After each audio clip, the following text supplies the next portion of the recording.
Hi, my name is Madison Parrott, and I did my presentation over adolescent education in the three different countries.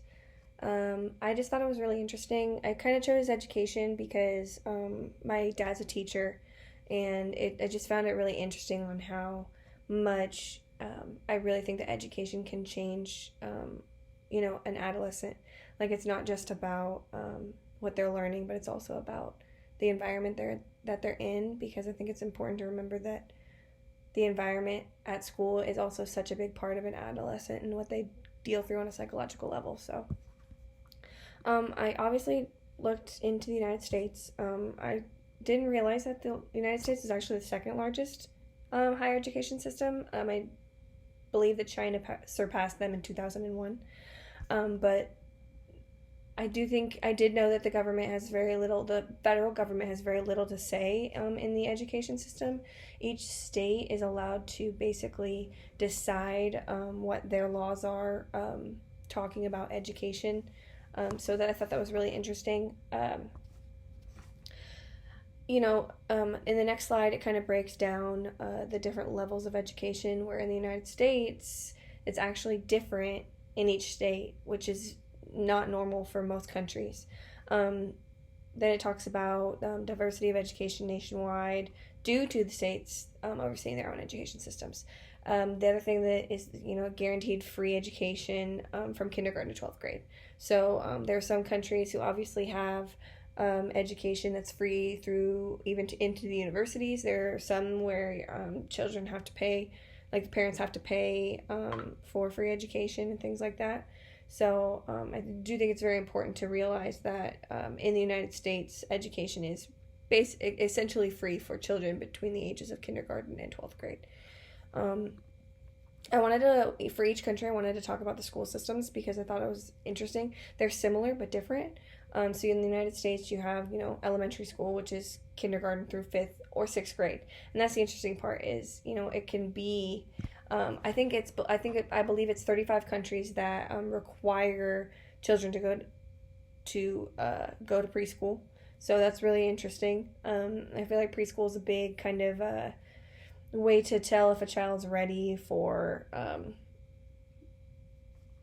sometimes children get held back and things like that. So I think it's really important for preschool. That's just my opinion. So elementary school is obviously kindergarten, and then you have the 5th or 6th grade argument.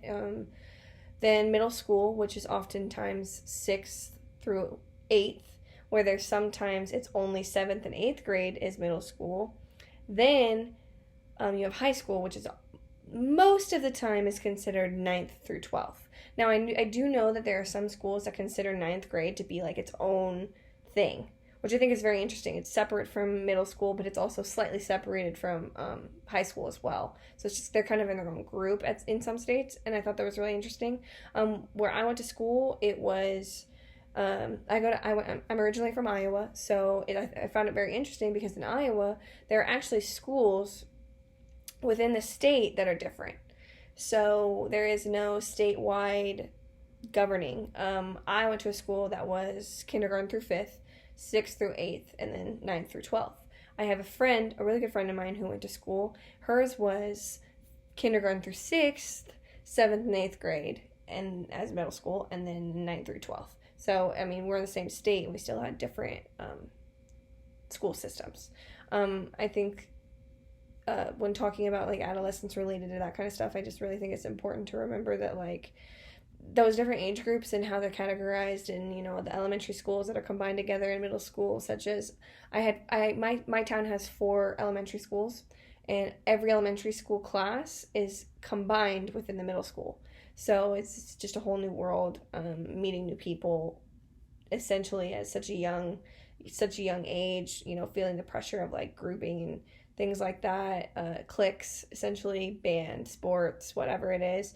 I think it's essential for an adolescent, especially if they have a hard time at home, they can maybe escape at school, or if they have a hard time at school, they can escape when they get home. So I think it's very interesting to weigh that all out.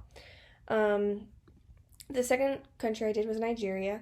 This is obviously Africa's most populous state, which means that there are more than 60% of the country's population, Well, that's not what it means. The fun fact that I found completely interesting was that more than 60% of the country's population is under the age of 24. Which often means that Nigeria actually has a very, very, very large outbound student section. So, like, and the United States has a very, very large inbound.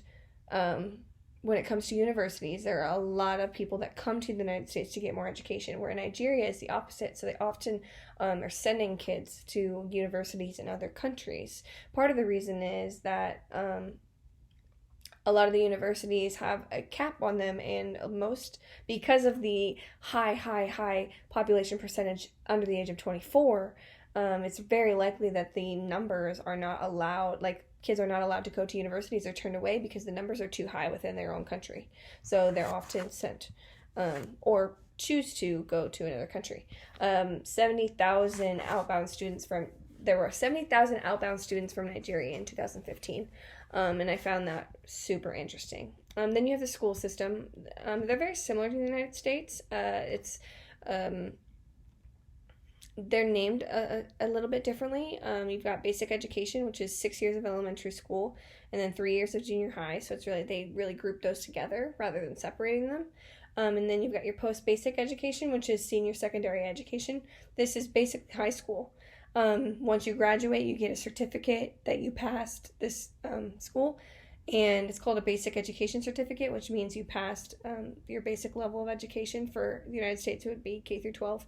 You get your graduation, your diploma for graduating high school, etc. I found that very intriguing. So, then the third country I did was Switzerland. The reason I chose Switzerland is because all education in Switzerland is free, including the university. But the thing about it is parents have to pay extremely high taxes in order to send kids all the way through from preschool, kindergarten to the end of their college career. Essentially, it's all free. So they have to pay very high taxes. The state of living is very high, but the income is also fairly high too, to kind of withstand that imbalance. The video was really interesting that I have on this. It just kind of goes into detail about education in Switzerland.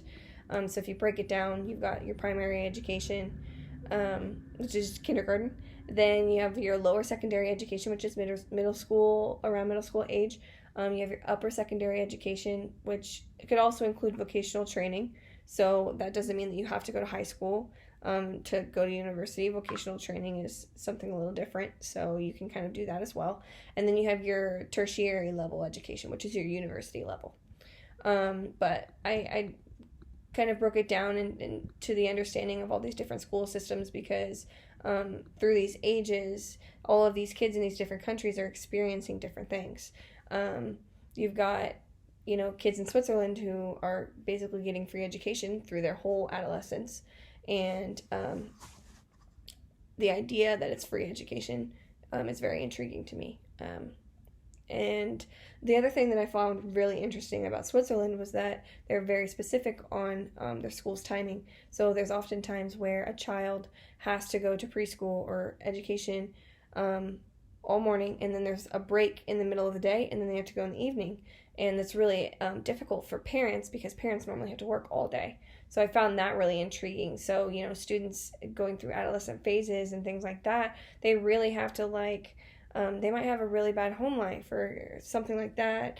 And that break, they might hate that break. They might not ever want to go home. So they want to be at school all day long.